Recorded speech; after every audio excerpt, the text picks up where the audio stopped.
Google CA நியூஸில் இன்றைக்கி நம்ம பார்க்க போகிற டாபிக் இம்பார்ட்டன்ட் கரண்ட் அஃபேர்ஸ் பார்க்க போகிறோம். இந்த டாபிக் ரொம்ப ரொம்ப முக்கியமானது. நம்ம அடுத்து எழுத போகிற குரூப் 2 எக்ஸாமில் கண்டிப்பாக இதிலிருந்து ஒரு கொஷின் வந்துடும். இந்த டாப்பிக்கில் நான் உங்களுக்கு மேக்ஸிமம் தமிழ்நாட்டோட கரண்ட் அஃபேர்ஸும் ஆட் பண்ணியிருக்கேன், நேஷ்னல் கரண்ட் அஃபேர்ஸ் குறிப்பாக சயின்ஸ் அண்ட் டெக்குன்னு ஆட் பண்ணியிருக்கேன். இது எல்லாமே முக்கியம். ஃபஸ்ட்லேருந்து லாஸ்ட் வரைக்கும் இந்த வீடியோவை மறக்காமல் பாருங்கள். ஒரு டாப்பிக்கை வச்சு நான் உங்களுக்கு நிறைய இன்ஃபர்மேஷன் நான் என்ன பண்ணுவேன் கொடுப்பேன். சரிங்களா? ஓகே, ஃபஸ்ட் ஒன் பாருங்கள். சுச்சேதா இந்தியாவின் முதல் ஹைட்ரஜன் எரிபொருள் மூலம் இயங்கும் படகு. இது ஒரு போட்டு. இது இந்தியாவிலே முதல் முறை. அதனால தான் இந்தியாவின் முதல்னு சொல்லுவாங்க. என்ன பேரில் இருக்குது? சுச்சேதா. அப்போ இந்த டெக்னாலஜி பார்த்திங்கன்னா ஹைட்ரஜன். சரிங்களா? ஏன்னா இப்போ சுற்றுச்சூழலுக்கு உகந்த வகையில் இப்போ டிரான்ஸ்போர்ட் ஃபுல்லாக மாற்றிட்டு வராங்க. நம்ம தமிழ்நாட்டில் கூட இப்போ ரீசெண்டாக பஸ் கூட போன 30 ஜூன் அன்னைக்கு லான்ச் பண்ணியிருப்பாங்க. அதே மாதிரி பார்த்திங்கன்னா இப்போ ட்ரெயினும் இந்தியாவில் வரப்போகுது, ஹைட்ரஜன் மூலம் இயங்குகிற ட்ரெயின். அதே மாதிரி தான் இது படகு. சரிங்களா? படகு ஹைட்ரஜன் மூலம் இயங்கக்கூடியது. அப்போ இந்த பேரில் இந்த ஹைட்ரஜன் படகு இந்தியாவில் எங்கே இருக்குது அப்படின்னு கேட்டாங்கன்னா ஆன்சர் கேரளாவில் கொச்சின். என்ன பண்ணுங்கள், நீங்கள் ஆன்சர் பண்ணிடுங்க. எப்போதுமே படகுனாலே பொதுவாக கேரளா தான் ஃபேமஸ். அதே மாதிரி தான் உங்களுக்கு இதுவும் தெரியணும். வாட்டர் மெட்ரோ பேரில் ஒரு படகு போக்குவரத்து சேவை இந்தியாவில் எங்கே இருக்குது அப்படின்னு கேட்டாலும் சேம் ஆன்சர் கேரளாவில் கொச்சினை நீங்கள் என்ன பண்ணுங்கள், அடிச்சிடுங்க. அதாவது இந்தியாஸ் ஃபர்ஸ்ட் வாட்டர் மெட்ரோ இந்த மாதிரி கேட்பாங்க. கேட்டால் ஒரே ஆன்சர் கேரளாவில் கொச்சின். இது India's first under water metro, அதாவது இந்தியாவின் முதல் நீருக்கு அடியிலான மெட்ரோ ரயில் சேவை. இந்த மாதிரி கொஷின் கேட்டாங்கன்னா இது அண்டர் வாட்டர், அதாவது நீருக்கு அடியில் போகிற ஒரு மெட்ரோ. அப்போ இது எங்கே இருக்குன்னா வெஸ்ட் பெங்காலில் கொல்கத்தாவில் அந்த ஹூக்ளி ரிவர் இருக்குல்ல, அங்கே இந்த ட்ரெயின் போகுது. அப்போ இந்த ட்ரெயின் நீருக்கு அடியில் போகுது. ஓகேவா? அப்போ 2 இருக்குது. வாட்டர் மெட்ரோவில் போட்டு இருக்குது. போட்டு கேட்டால் கேரளா, வாட்டர் மெட்ரோவில் ட்ரெயின் கேட்டால் ஆன்சர் பார்த்தீங்கன்னா கொல்கத்தா. சரிங்களா? ரெண்டுமே நீங்கள் மறக்கக்கூடாது. இதுக்கப்புறம் பார்த்தீங்கன்னா ஆதித்யான்னு சொல்லி ஒன்று இருக்குது, உங்களுக்கு தெரியும். ஆதித்யா இந்த பேரில் ஒரு சோலார் போட்டு இந்தியாவில் இருக்குது. அப்போ இது என்ன சொல்லுவாங்க? இந்தியாவின் முதல் சோலார் படகு, அதாவது இந்தியாஸ் ஃபர்ஸ்ட் சோலார் போட் ஆதித்யான்ற பேரில். இதுவும் எங்கே இருக்குன்னா அதே சேம் கேரளா. சரிங்களா? அப்போ போட்னாலே மேக்ஸிமம் நீங்கள் என்ன பண்ணுங்கள், கேரளா நீங்கள் என்ன பண்ணுங்கள், ஆன்சர் பண்ணுங்கள். இப்போ நான் சொன்ன 3ல் ஆதித்யா அல்லது வாட்டர் மெட்ரோ கொஸ்டினாக வரக்கான வாய்ப்புகள் ரொம்ப ரொம்ப அதிகம். சரிங்களா? அதே மாதிரி இந்த ஹைட்ரஜன் டெக்னாலஜி பற்றி உங்களுக்கு நான் சொல்லியிருந்தேன். இந்த ஹைட்ரஜன் மூலம் இயங்குகிற ரயிலும் இந்தியாவில் கொண்டு வர போகிறாங்க. ஓகேவா? இதை வச்சு உங்களுக்கு கொஸ்டின் என்ன கேட்கலாம்னா, உலகின் முதல் ஹைட்ரஜன் ரயிலை அறிமுகம் செய்த நாடு எதுன்னு கேட்பாங்க. சப்போஸ் கேட்டால் ஜெர்மனி அடிங்க. இதுக்கப்புறம் ஆசிய நாடுகளில் சப்போஸ் யாருன்னு கேட்டால் சீனாவை என்ன பண்ணுங்கள், ஸ்கோர் பண்ணுங்கள். ஓகேவா? அதே மாதிரி நம்ம இந்தியாவில் ஹைட்ரஜன் ரயில் இப்போ ஐசிஎஃப் உருவாக்கிட்டாங்க. ஆனால் இன்னும் செயல்பாட்டுக்கு வரல. கூடிய சீக்கிரம் ட்ரையல் பார்க்க போகிறாங்க. சப்போஸ் இந்த வருஷத்துக்குள்ளே கொண்டு வந்துட்டாங்கன்னா நமக்கு மெயின்ஸ்க்கு யூஸ் ஆகும். நம்மளுடைய குரூப் 2 இந்த ஃபிலிம்ஸில் சப்போஸ் கொஸ்டின் கேட்டாங்கன்னா என்ன கேட்பாங்கன்னா, இந்தியாவில் ஃபஸ்ட்டு ஹைட்ரஜன் ரயில் எங்கே சோதனை மேற்கொள்ள போகிறாங்க அப்படி கேட்பாங்க. அப்படி கேட்டால் ஆன்சர் பார்த்தீங்கன்னா ஹரியானா லொக்கேஷன் கேட்டால் ஜின் டு சோனிபட் இந்த 2 இடங்களுக்கு இடையே பார்த்தீங்கன்னா இந்த வருஷம் இதை ஒரு சோதனை மேற்கொள்ள போகிறாங்க. ஓகேவா? நம்மளுடைய டாபிக் சுச்சேதா. இதை வச்சு நான் உங்களுக்கு நிறைய விஷயங்கள் கொடுத்துருக்கேன், படிச்சுக்கோங்க. நெக்ஸ்ட் ஒன் போகலாம். ரோகிணி ராக்கெட். நீங்கள் ரோகிணி சேட்டலைட் நீங்கள் கேள்விப்பட்டிருப்பீங்க. இது ரோகிணி ராக்கெட். நம்ம இந்தியாவில் இருக்கிற ராக்கெட் வரிசை இருக்குல்ல, இந்த எஸ்எல்வி, ஏஎஸ்எல்வி, பிஎஸ்எல்வி, ஜிஎஸ்எல்வி, ஜிஎஸ்எல்விலே மார்க் 2, ஜிஎஸ்எல்வி மார்க் 3ன்னு சொல்லுவாங்க. இப்போ இது எல்விஎம்னு சொல்லுவோம். எல்விஎம் அதாவது லான்ச் வெஹிக்கிள் மார்க். இதுக்கப்புறம் பார்த்தீங்கன்னா எஸ்எஸ்எல்வி இருக்குது, ப்ரைவேட் ராக்கெட் விக்ரம் எஸ் இருக்குது. இந்த மாதிரி நிறைய ராக்கெட் இருக்குது. அதே மாதிரி தான் ரோகிணி ராக்கெட்டும் இந்தியா சமீபத்தில் ஒரு சோதனை மேற்கொண்டிருக்காங்க. எந்த டேட்டுன்னு கேட்டால் 28 பிப்ரவரி 2024 இந்த டேட்டில் ஒரு சோதனை மேற்கொண்டிருக்காங்க. இது ஒரு பெரிய சக்ஸஸ். எங்கே வச்சு பண்ணியிருக்காங்க பாருங்கள். பிளேஸ் தமிழ்நாட்டில் தூத்துக்குடி மாவட்டம் குலசேகரப்பட்டினம். இங்கே வச்சு ஒரு சோதனை மேற்கொண்டிருக்காங்க. இதே தூத்துக்குடி மாவட்டம் குலசேகரப்பட்டினம் ரொம்ப ரொம்ப முக்கியமான விஷயம். நம்ம தமிழ்நாட்டோட விண்வெளி பூங்கா கூட இங்கே என்ன பண்ணியிருக்காங்க, அறிவிச்சிருக்காங்க. அதே மாதிரி பார்த்திங்கன்னா இந்தியாவில் 2வது ராக்கெட் ஏவுதளம் இது இஸ்ரோ செயல்படுத்துகிறாங்க. இதுவும் எங்கே இருக்குது? தமிழ்நாட்டில் தூத்துக்குடி மாவட்டம் குலசேகரப்பட்டினம். அதே மாதிரி இந்த வருஷம் பார்த்திங்கன்னா இஸ்ரோவோட 3வது ராக்கெட் ஏவுதளம் இதுவும் என்ன பண்ணியிருப்பாங்க, அறிவிச்சிருப்பாங்க. 3வது ராக்கெட் ஏவுதளம் கேட்டாங்கன்னா அது எங்கே இருக்குது? ஆந்திராவில் ஸ்ரீஹரிகோட்டா. இப்போ வரைக்கும் நம்ம சேட்டலைட் ராக்கெட் லான்ச் பண்ணுறது எல்லாமே ஒரே இடம். ஆந்திராவில் ஸ்ரீஹரிகோட்டாவில் சதீஷ் தவான் ஸ்பேஸ் சென்டர். இதே இடத்துல தான் 1 இருக்குது, 2 இருக்குது. இப்போ 3வதாக ஒன்று உருவாக்க போகிறாங்க. நான் சொன்னது இந்தியாவில் 2வது ராக்கெட் ஏவுதளம். இது தூத்துக்குடி மாவட்டம் குலசேகரப்பட்டினம். ஸோ இது ரொம்ப முக்கியம், கொஷினாக வர வாய்ப்பு இருக்குது. அதே மாதிரி ரோகிணி சேட்டலைட் உங்களுக்கு தெரியும். இந்த ரோகிணி சேட்டலைட் வந்து இந்தியா ஃபஸ்ட்டு எப்போ லான்ச் பண்ணாங்கன்னா 18 ஜூலை 1980. இதுதான் நம்ம இந்திய மண்ணில் வச்சு அனுப்பப்பட்ட முதல் செயற்கைக்கோள். அதாவது நம்மளுடைய முதல் சேட்டலைட் என்னன்னு கேட்டால் நீங்கள் சொல்லுவீங்க ஆரியபட்டா. ஆரியபட்டா வந்து 19 ஏப்ரல் 1975 லான்ச் பண்ணியிருப்போம். ஆனால் ஆரியபட்டான்றது நம்மளுடைய செயற்கைக்கோள். இது அனுப்புறதுக்கு நம்மக்கிட்ட ராக்கெட் கிடையாது. அப்போ நம்ம ரஷ்யாவோட உதவியில் என்ன பண்ணியிருப்போம், இதை நம்ம லான்ச் பண்ணியிருப்போம். இது ஒரு பெரிய சக்ஸஸ். இப்போ வரைக்கும் இந்தியாவோட ஃபஸ்ட்டு சேட்டலைட் எதுன்னு கேட்டால் நம்ம ஆரியபட்டா தான் நம்ம சொல்லணும், சரிங்களா? ஆனால் அதுக்கப்புறம் தான் இஸ்ரோ விஞ்ஞானிகள்லாம் ஒன்றா சேர்ந்து நமக்குன்னு சொல்லி ஒரு ராக்கெட் என்ன பண்ணாங்க, உருவாக்க ஆரம்பித்தாங்க. அப்படி நம்ம உருவாக்கின ராக்கெட்டுக்கான ஃபஸ்ட்டு பேர் தான் SLV-3ன்னு சொல்லுவோம். அந்த SLV-3 மூலமாக இந்திய மண்ணில் வச்சு அனுப்பப்பட்ட முதல் செயற்கைக்கோள் அதுதான் ரோகிணி செயற்கைக்கோள். 18 ஜூலை 1980 அனுப்பி நம்ம ஒரு மிகப்பெரிய சாதனை வந்து எடுத்திருப்போம், சரிங்களா? அதனால் ரோகிணியில் 2 இருக்குது, ராக்கெட்டு இருக்குது, சேட்டலைட் இருக்குது. நெக்ஸ்ட் ஒன் எய்ம்ஸ் பாருங்கள்.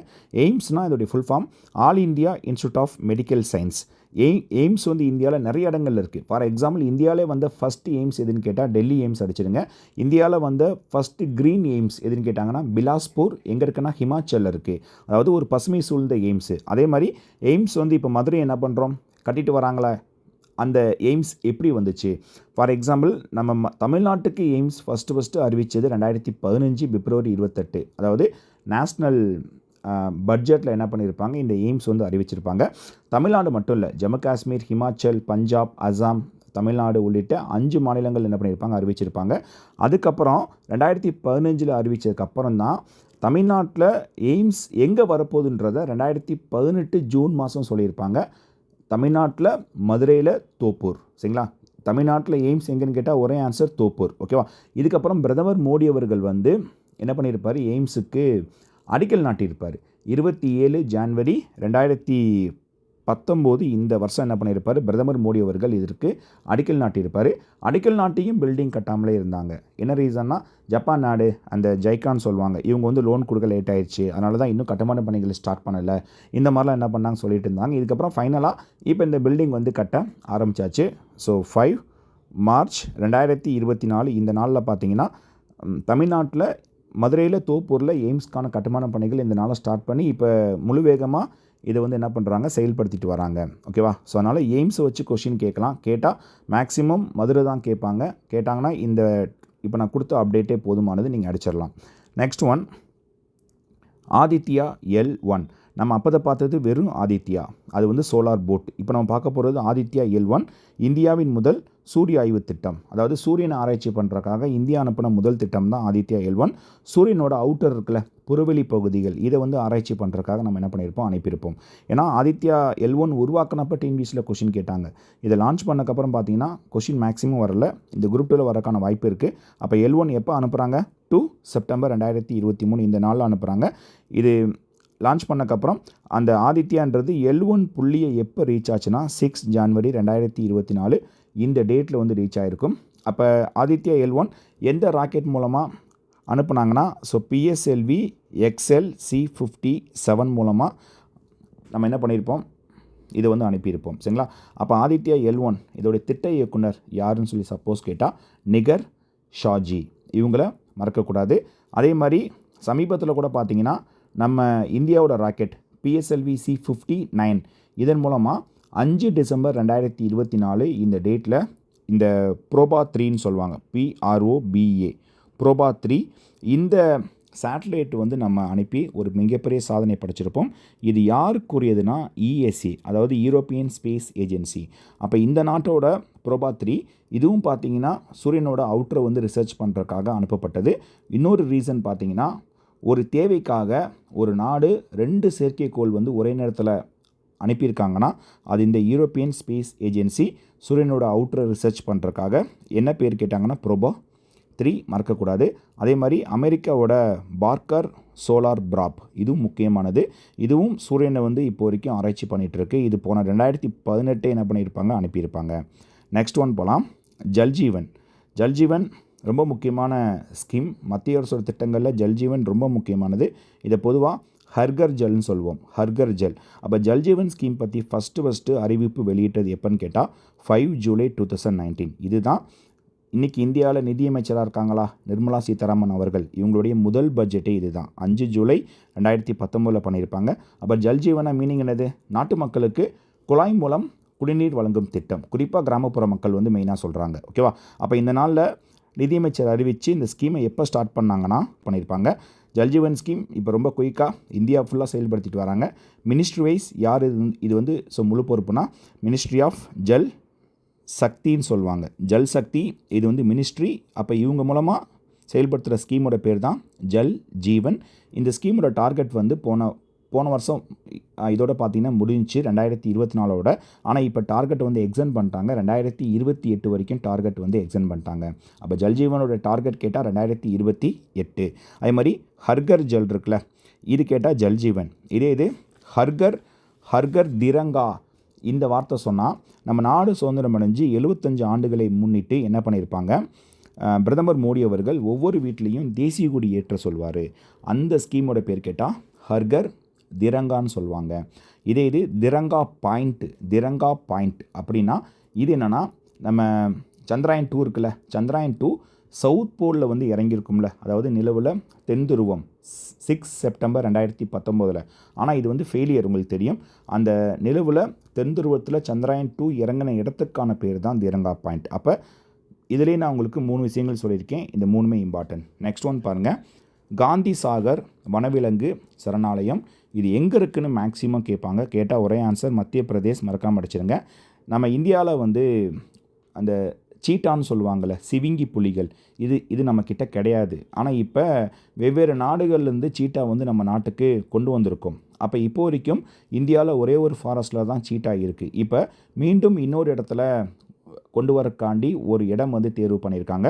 அந்த இடம் தான் காந்தி சாகர் வனவிலங்கு சரணாலயம், மத்திய பிரதேசில் இருக்குது. அப்போ சீட்டா இப்போ வரைக்கும் எங்கே இருக்குன்னா ஃபஸ்ட்டு வந்தது குனோ பால்பூர் தேசிய பூங்கா. ஓகே, இந்த சீட்டான்றது நம்மக்கிட்ட கிடையாது. ஓகேவா? நம்மக்கிட்ட இருந்துச்சு 1947 சத்தீஸ்கரில். இது வந்து கடைசியாக வந்து காணப்பட்டிருக்கு. இந்த சீட்டா உலகிலேயே மிக வேகமாக ஓடக்கூடிய உயிரினம் எதுன்னு கேட்டால் சீட்டா, அதாவது சிவிங்கி புலிகள்னு சொல்லுவாங்க. இதுக்கப்புறம் 1952 காலகட்டத்தில் பார்த்திங்கன்னா இந்த இனம் இந்தியாவில் முற்றிலும் அழிஞ்சு விட்டதாக என்ன பண்ணிட்டாங்க, அறிவிச்சிட்டாங்க மத்திய அரசு. இதுக்கப்புறம் சீட்டாவை வந்து கொண்டு வரக்கான முயற்சிகள் நம்ம இந்தியா வந்து இறங்கணும். ஆப்பிரிக்க நாடுகளில் தான் சீட்டா இருக்குது, ஒரு 7000க்கு மேலே இருக்குது. அந்த மாதிரிலாம் என்ன பண்ணாங்க சொல்லிட்டு இருந்தாங்க. நம்மக்கிட்ட அழிஞ்சது ஆசிய வகை, ஆனால் நம்ம நாட்டுக்கு வந்தது ஆப்பிரிக்க வகை. ஓகேவா? அப்போ நம்ம ஆசிய வகை சீட்டா வந்து யார்கிட்டே இருக்கா நம்ம வந்து தேடினப்ப ஈரான் நாட்டில் வந்து ஒரு 10 சீட்டா இருக்குன்ற மாதிரி சொன்னாங்க. நம்ம இந்தியா வந்து கேட்டாங்க. ஆனால் ஈரான் வந்து அதை வந்து நமக்கு கொடுக்கறதுக்கு அவங்க முன் வரல. ஏன்னா அவங்கக்கிட்டே 10 இருக்கிறனால. அதனால தான் நம்ம இந்தியா என்ன பண்ணோம், ஆப்பிரிக்கா நாட்டிலேருந்து சீட்டாவை ஆசியாவுக்கு கொண்டு வந்திருப்போம். இந்த மாதிரி ஒரு வனவிலங்குகளை வேறு ஒரு இடத்துலேருந்து இன்னொரு இடத்துக்கு ஒரு மிகப்பெரிய இடமாற்றம் பண்ணது நம்ம இந்தியா தான். அது எதுன்னு கேட்டால் இந்த சீட்டா, அதாவது சிவிங்கி புலிகள். சரிங்களா? ஏன்னா ஆப்பிரிக்காவிலேருந்து நம்ம நாட்டுக்கு வந்திருக்கு. அப்போ ஃபஸ்ட்டு நமக்கு சீட்டா யார் கொடுத்தாங்க அப்படின்னு கேட்டால் நமீபியா. மொத்தம் 8 கொடுத்துருப்பாங்க. இதை பிரதமர் மோடி அவர்கள் 17 செப்டம்பர் 2022 இந்த நாளில் ஃபாரஸ்ட்டில் என்ன பண்ணியிருப்பார், விட்டுருப்பார். எங்கே? குனோ பால்பூர் தேசிய பூங்கா மத்திய பிரதேசில் இருக்குது. இதுக்கப்புறம் செகண்டு பார்த்தீங்கன்னா தென்னாப்பிரிக்கா வந்து நமக்கு ஒரு 12 கொடுத்துருப்பாங்க. இந்த 12 இதுவும் சேம் அதே மத்திய பிரதேசில் குனோ பால்பூர் தேசிய பூங்காவில் தான் இருக்குது. இது 18 பிப்ரவரி 2023 என்ன பண்ணியிருப்பாங்க, ஃபாரஸ்ட்டில் வந்து விட்டுருப்பாங்க. அப்போ இப்போ வரைக்கும் சீட்டா இந்தியாவில் எங்கே இருக்குன்னு கேட்டால் மத்திய பிரதேசில் குனோ பால்பூர் தேசிய பூங்கா. இப்போ 2வது இடமா எந்த பிளேஸை தேர்வு பண்ணியிருக்காங்க, காந்தி சாகர் வனவிலங்கு சரணாலயம் தேர்வு பண்ணியிருக்காங்க. நெக்ஸ்ட் ஒன், தமிழகத்தின் 18வது வனவிலங்கு சரணாலயம். ஸோ யார் பேரில் இப்போ வந்து உருவாகிருக்கு அப்படின்னு கேட்டால் தந்தை பெரியார். சரிங்களா? தந்தை பெரியார் பேரில் புதிய வனவிலங்கு சரணாலயம் தமிழ்நாட்டில் எங்கே இருக்குன்னு கூட கேட்பாங்க, அல்லது நம்பரை கொடுத்து கேட்பாங்க. இது ரொம்ப முக்கியம். எங்கே இருக்குது? ஈரோடு. எந்த நாளில் இது வந்து அறிவித்தாங்கன்னா 19 மார்ச் 2024. இதே மாதிரி ஈரோடுனாலே சத்தியமங்கலம் புலிகள் காப்பகம் famous.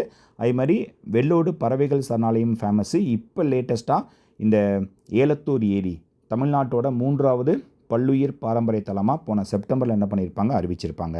Next one, Chabahar port. இது எந்த நாட்டில் இருக்குன்னா ஈரான் நாட்டில் இருக்குது. ஈரான்னாலே இந்தியாவுக்கு என்ன டீல்னா மேக்ஸிமம் கச்சா எண்ணெய் தான். அப்போ நமக்கான அந்த கச்சா எண்ணெய் வந்து இந்த சபகார் போர்ட்லேருந்து இந்தியாவுக்கு கொண்டு வருவாங்க. இந்த துறைமுகத்தை வந்து பார்த்திங்கன்னா இந்தியாவோட நிதியில் உருவாக்கி கொடுத்துருப்பாங்க. ஸோ அப்போ இந்த சபகார் எங்கே இருக்குதுன்னு கேட்டால் ஈரானில் இருக்குது. நம்ம ரீசெண்டாக இதை வந்து ஒரு 10 ஆண்டுகளுக்கு குத்தகை அடிப்படையில் என்ன பண்ணியிருப்போம், நம்ம இந்த போர்ட்டை வந்து நம்ம வந்து எடுத்திருப்போம். சரிங்களா? ஓகே, இந்த 8 டாபிக்ஸ் ரொம்ப இம்பார்ட்டன்ட். இந்த டாப்பிக்கை வச்சு நான் உங்களுக்கு நிறைய இன்ஃபர்மேஷன் கொடுத்துருக்கேன். இதை ஃபுல்லாக படிச்சுக்கோங்க. இதில் ஏதாவது ஒரு கொஷின் கண்டிப்பாக குரூப் 2ல உங்களுக்கு வந்துடும். நம்பிக்கையோடு இருங்க. இதே மாதிரி அடுத்தடுத்து நிறைய டாபிக்ஸ் நான் என்ன பண்ணுறேன் உங்களுக்கு நான் அப்டேட் நான் கொடுத்துக்கிட்டே இருக்கேன். மறக்காமல் மட்டும் நம்மளோட சேனலை ஃபாலோ பண்ணிகிட்டே இருங்க. தேங்க்யூ.